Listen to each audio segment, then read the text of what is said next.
I'm Jen Burson. I'm the founder and president of Generation PR and the creator of Powerhouse Pros Community and Generation Academy, and all of the resources, tools, training, community coaching, all the things that you need to build your virtual agency. So welcome everybody. Today's topic is going to be, let me pull up my notes, about 5 challenges that we need to overcome as PR professionals as the media landscape shifts. And it's so ironic because the media landscape has been shifting since before I got into PR almost 20 years ago. And it's kind of funny because it's always shifting, right? Yeah, it's always like the sky is falling with our industry. And as long as I've had my agency, we've always had this like, the media is dying, the media is changing, always been on our radar. But we want to talk about how we can stay on top of and keep up with the shifting media landscape, as new publications pop up, or favorite publications that we've worked with go away or fold, or our favorite editors go freelance or move on. Maybe there's new tech trends, and that interferes with the way we've been doing business, and clients have different expectation based on new tech that's emerging, and they're wondering how you're using it. Are you using it? How are we using it ethically? All of the things. So today we are going to learn the 5 things that we need to do now to prepare for what's next in our industry, how the media landscape shifts create major challenges for us as PR pros, and why adaptability is key to thriving through all of these changes. Again, media landscape constantly changing. It has been for almost 20 years since I've been in it. And we want to keep our community on the pulse of all of it. And it is a very interesting kind of mental shift to look at these changes as challenges, like something you have to learn and stay on top of, and not let them get the better of you or come on in kind of an unsuspecting way. So that's kind of looking at it like, oh my God, it's a challenge, it's changing, what I know is no longer the same. Or you can look at this as an opportunity, right? Some of these things can be challenges at first, and it might be a little difficult to adapt to them, but they're necessary shifts. And if you are one of the PR pros committed to growing, then keeping up with the times will allow you to deliver better service to your clients, generate bigger, better results, more targeted results, and maybe do it a little faster. So let's try to shift that mindset from this is, the sky is falling, Chicken Little, to like, okay, what does this mean for me in terms of opportunity? Okay, so we're going to talk about 5 key challenges facing PR pros right now, plus what you can do to adapt to them and change your agency for the better. So challenge number 1, all of our media contacts are really facing uncertainty. I was like, what's the right word here? Newsrooms are always hectic, but we are seeing major media layoffs, and these widespread layoffs across digital and print have made journalists and then us as PR pros, more stressed than ever. Publications, big and small, are feeling the effects of smaller newsrooms, smaller teams. There's not like back in the day, it was like you waited for the fact check and then you would talk to the editor and you got to get a sense of what the article was going to be about and just kind of confirm facts. That doesn't happen anymore. There's no fact checking. They used to ask for samples in order to shoot product or to test it. That's not happening a lot of times, especially not, photo teams editing, like taking images and then editing them. They're just taking our images, which has been the case for quite a while. But writers are overworked. They are underpaid, freelancers are left hanging, and editing staff, they tend to be working with major delays because the smaller teams have things held up and the goal has been shifted away from visibility with eyeballs and reporting on things to, that their readership might be interested in, to sales. We're working with commerce editors that are looking at each feature as an opportunity to generate affiliate revenue, which is just a shift in the way the game is played. And we have to stay on top of the rules of the game so we can effectively navigate this for our clients. But one thing we're seeing as well is that the writers that are shifting to freelance, when they're getting laid off, they're also sometimes striking out on their own with a consulting agency, with developing their own content that's gated with a payment through Substack. Always excellent content. If a writer that you have worked with ends up opening their own Substack, which is a newsletter service that they can deliver to your inbox, you subscribe to it. There's sometimes free content, and then there is paid content. If that writer has been somebody you've worked with and they have content that's geared towards your niche, or that they cover your clients' niches, absolutely subscribe to their Substack, and probably you should be paying for their gated content, because it's always been excellent to subscribe to the paid content, and it's not super expensive, but it's very informative. So you want to keep an eye as changes happen in the newsroom. Keep an eye on your media contacts' social pages and LinkedIn, and just kind of see where they end up. Because us as PR pros, we are there to support media contacts where we can.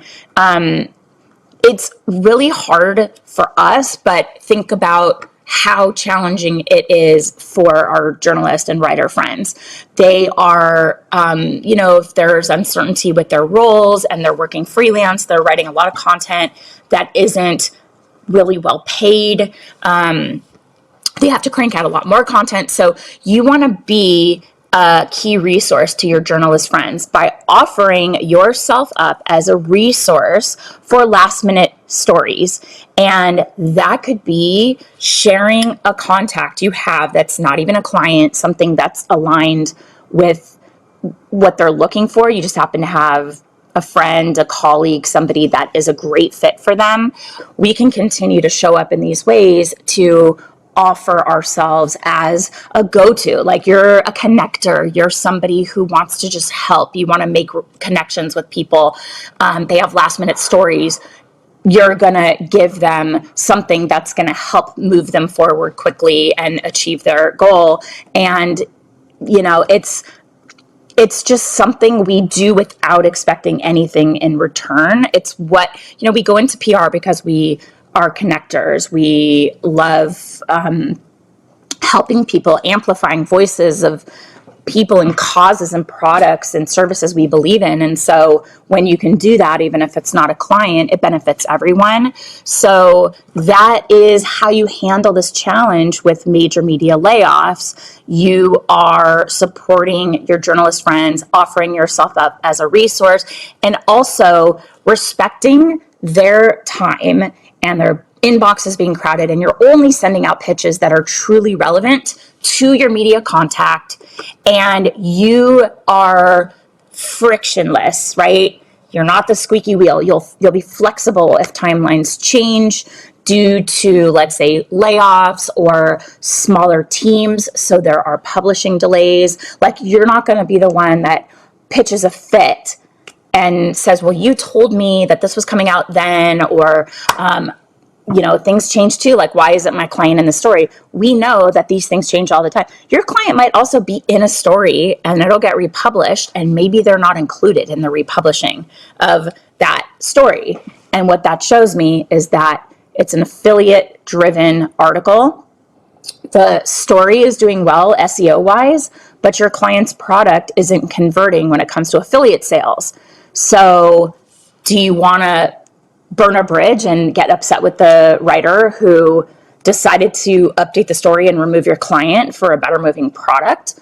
Or do you want to keep an eye on how they're working through those challenges and think about how you can offer something that might be a better fit for their audience, or might be more relevant, or actually might convert and move the needle for them? So if you choose to get mad and say, well, why did you take my, screen grab it, right? So just grab it while you can, and share it with the client. But if it disappears, at least you have the screen grab, and you then know that it probably got removed from the story because it wasn't doing well. And maybe you can help troubleshoot and figure out why that is. So challenge number 1, help out your journalist friends as they're facing layoffs and more work, less time, and less pay, and all the other things that they're doing to support their passion for writing. Subscribe to their Substacks, help them out where you can.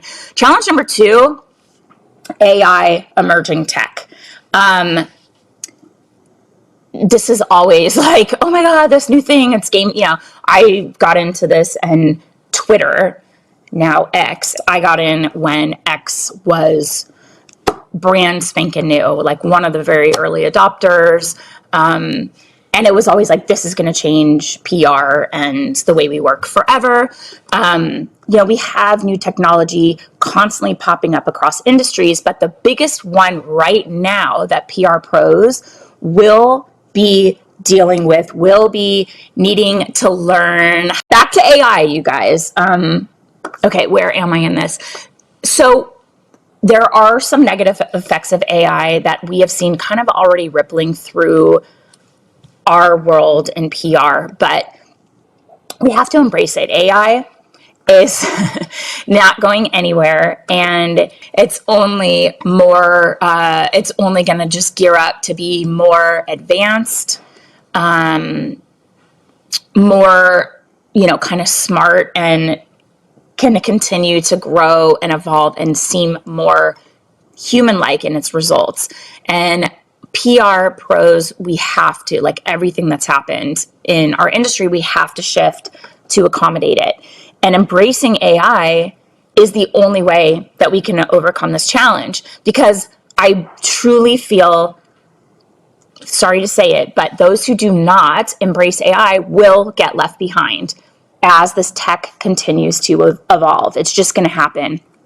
So we may hate it. That's fine. I mean, I'm an old dog and I don't want to learn new tricks, but we kind of have to. So you can still hate it, but you still have to embrace it and use it.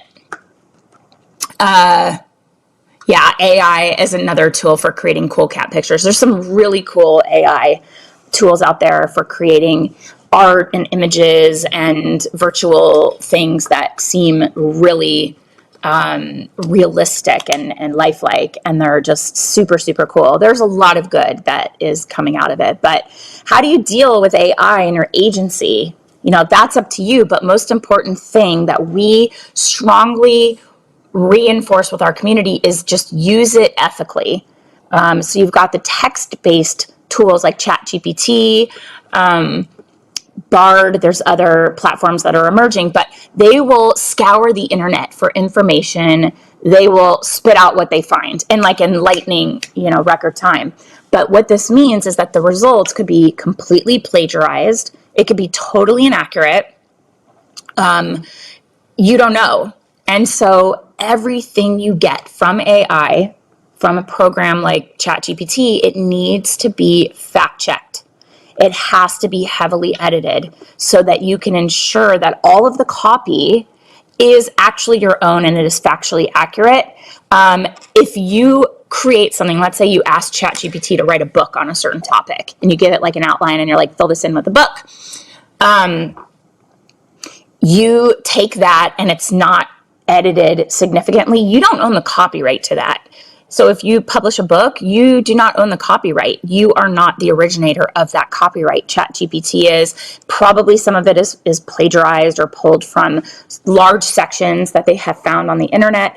And if you don't fact check it, you don't know how accurate it is. So you want to be transparent also with your client about how you're using AI, whether that is just productivity tools like Grammarly. My son uses Grammarly. I'm like, you still have to learn the rules. And they're like, no, I don't. And I have to say, do they? I mean, yeah, but they're not really teaching them that in school as much of a focus as it was for us. It's kind of interesting, but you want to let your clients know how you are implementing content generation tools like ChatGPT and answer their questions honestly, be open about the role AI plays in your agency. Just always use it ethically, which means putting it in your own words. It means fact checking and also letting clients know how AI plays a role in your agency, letting them know you are a savvy pro using this great time-saving tool to get them better results faster, not that they could just go into ChatGPT and do your job and they don't need you, or that you are cutting corners. It's not about that. It's about faster, more ideas than you could come up with on your own, or different angles that you didn't think of. So that's how you can incorporate AI and all of these emerging tech tools. Number 3, the challenge. This one is going to slap you right in the face. Clients that have smaller budgets. Smaller client budgets. This is a big challenge because inflation, it's not just affecting everyday people. Our clients are feeling the heat of growing costs in all areas, and their budgets are shrinking because of it. Oh yeah, everybody's like, yep, I'm feeling it. Hearing about budget cuts is scary for any entrepreneur, but because many clients may not totally understand the true value of PR, it is extra scary for us because it's so like in the ether, it's like, what's the ROI? What's the tangible? How am I measuring this? Why does it take so long? What even is this? Do I need this? It's something they could look at their budget and say, that's a cost savings right there. Let's just not do it. But you really need to make sure that your client is clear on the value and impact of your services. We also have survived quite a few economic downturns in 20 years. I mean, before the pandemic, it was like at least 2 major economic, they didn't say depressions, they called them like economic slowdowns or recessions. And we were okay until COVID. COVID did kind of take a chunk, unfortunately, but the clients that stayed with us, they weathered the storm too, because they didn't stop their promotional and visibility efforts. And when other companies cut back, they were able to use various promotional strategies to gain market share, to stay top of mind with customers. And they stayed with us. We were able to show them that keeping the momentum going would be to their advantage because their competitors were cutting back and they could just use that opportunity to gain market share. So one of the things you can do is use data, use statistics to show the impact of your efforts, the importance of your work to your client's brand. When you appeal to them as business people, they're business people, they want to see the numbers. Then it shows them that, you can trace a clear line between their investment in your work and the results of your efforts so that they really understand the power of PR.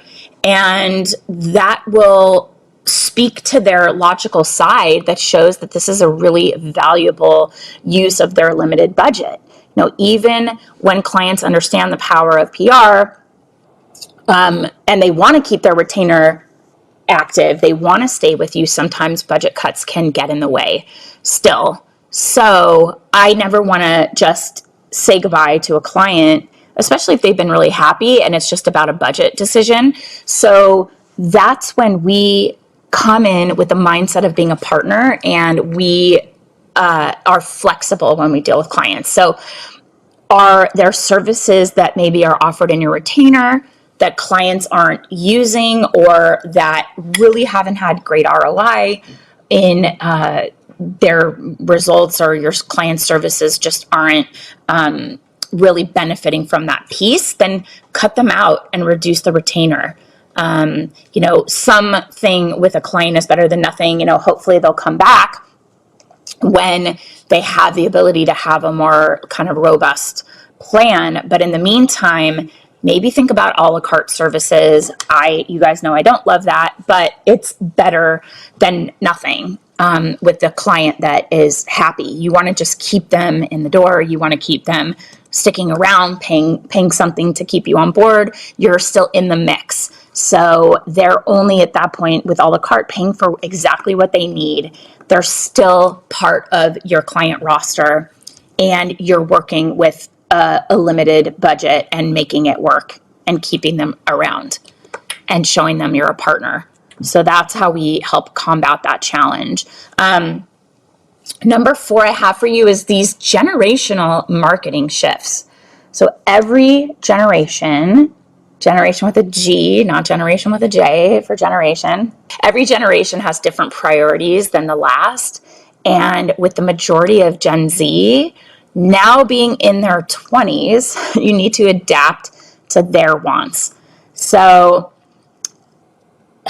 yeah, this is like a big shift, and we're seeing it a lot with what's happening in the world right now. And a lot of it, unfortunately, is like misinformation that are forming some of these Gen Z opinions. But we know, and we've talked about this in our trend report, that value-based storytelling, major trend right now. That's one side of it, is like the storytelling aspect, but the Gen Zers, they're looking for that true commitment to those values. They want to support brands who walk the walk, not just talk the talk. So this is when we can step in, encourage our clients to make a strong commitment to diversity, equity, and inclusion, be really transparent about it in their campaigns, especially where there are diverse board members or, underrepresented groups as the founders of the company. And,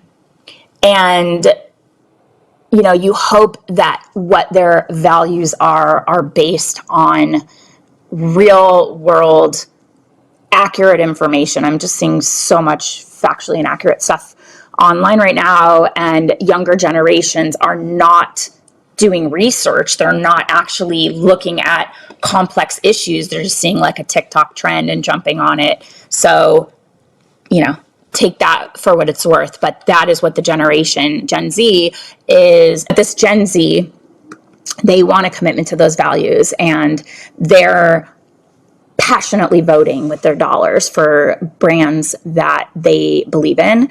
The next up after Gen Z is Generation Alpha.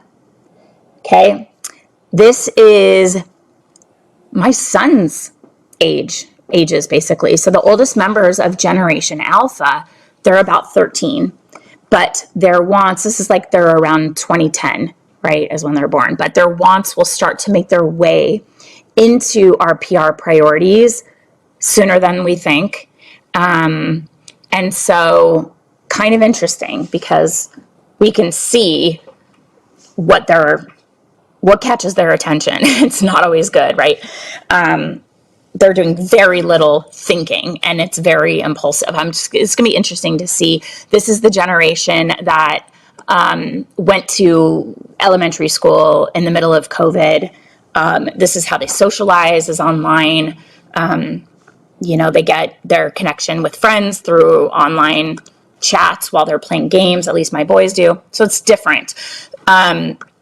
So think about all these different demographics, and whatever your client is targeting, you want to think through like who their actual target audience is, because Gen Xers, Gen Z teens, Generation Alpha, baby boomers, they're all different. They're different in their mindsets, their values, their purchasing decisions. It's just like,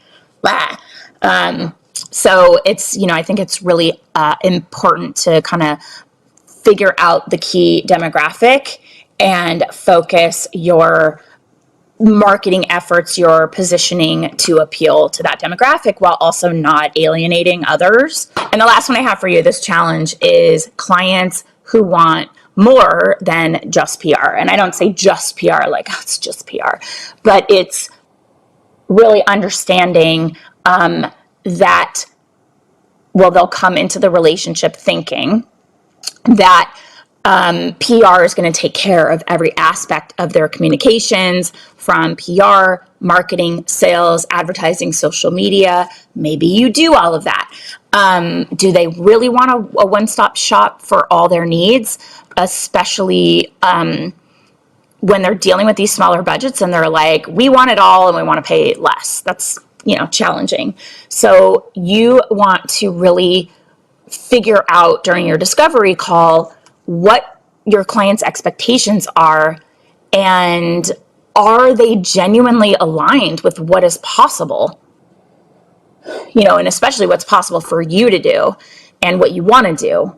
Just because you talk to a client and you're like, I love this brand, I really want to work with them, but they want me to do Facebook advertising and social media posts and write their newsletter. If you're not doing those things, that's going to be really challenging for you. But this is kind of the trend we're seeing, is that clients want it all. They want to have one point of contact and they don't want to pay more for it. So that's cool. You're like, cool.